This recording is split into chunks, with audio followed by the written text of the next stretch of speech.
Amid the markets just rejecting everything Trump is doing and sloshing into the muddy depths again today, the automobile company that is owned by the president's top campaign donor, that's doing particularly poorly, even against a market that itself is doing very poorly.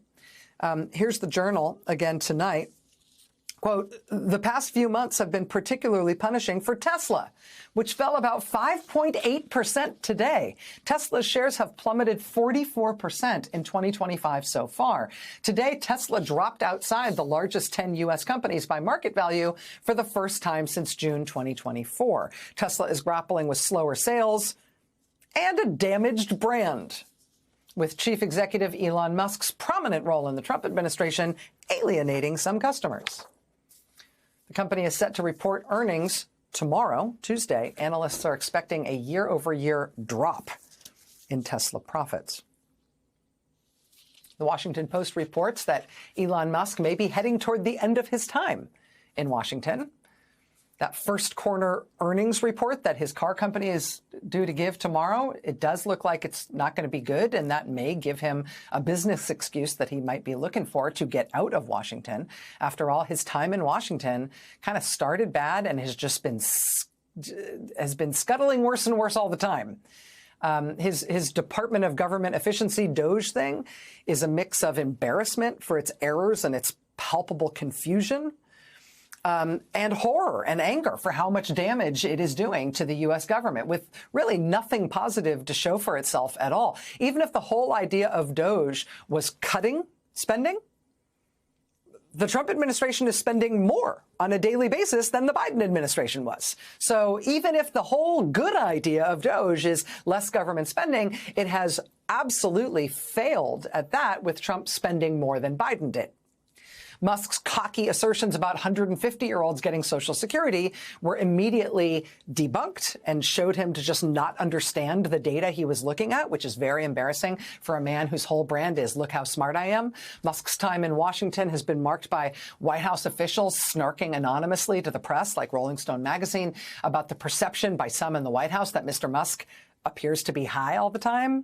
Also, that he's possibly the most annoying person on the planet. I keep using the word annoying, but the word doesn't do the situation justice.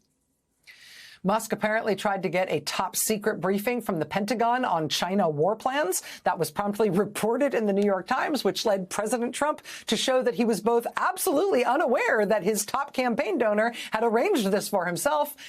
Trump then very quickly made clear that he didn't think something like that should happen. And so it was canceled, and Elon had to eat that too.